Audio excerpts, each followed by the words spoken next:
Hi, I'm Attorney Dan Flint. Welcome back to our discussion on operating while under the influence charges in Michigan.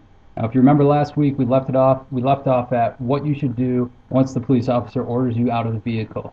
And remember, if the police officer says that he smells alcohol at all, he's going to order you out of the vehicle.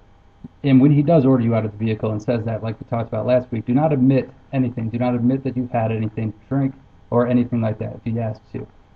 So we've got four rules once you get ordered out of the vehicle.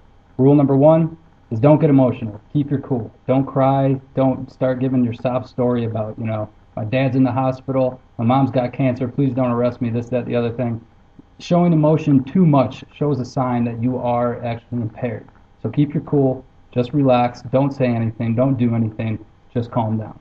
Rule number two goes along with that. Once you're out of the car, don't do anything. Don't say anything and go nowhere unless the police officer orders you to go someplace.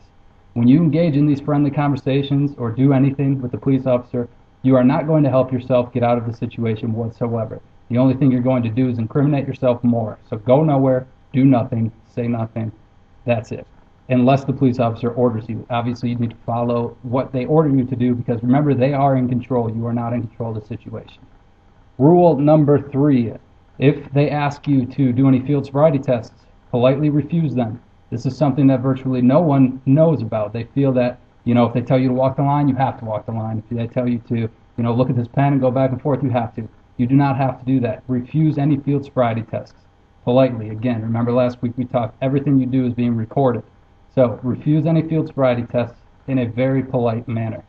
Rule number four is politely refuse any preliminary breath test, which is actually a field sobriety test as well.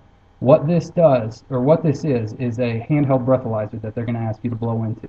If you refuse this, you will get a civil infraction. Now, if you are driving a commercial vehicle and you refuse this, you will actually get a misdemeanor.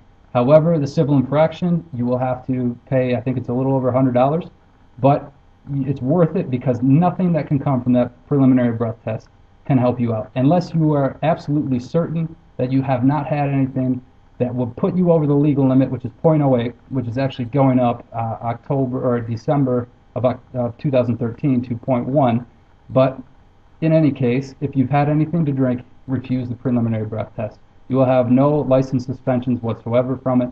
However, the police officer at that point will have probable cause to arrest you, which if he chooses to, he may do so. So, at this point, he'll ask you to put your hands behind your back. What do you do next? Come back next week and we'll talk about that.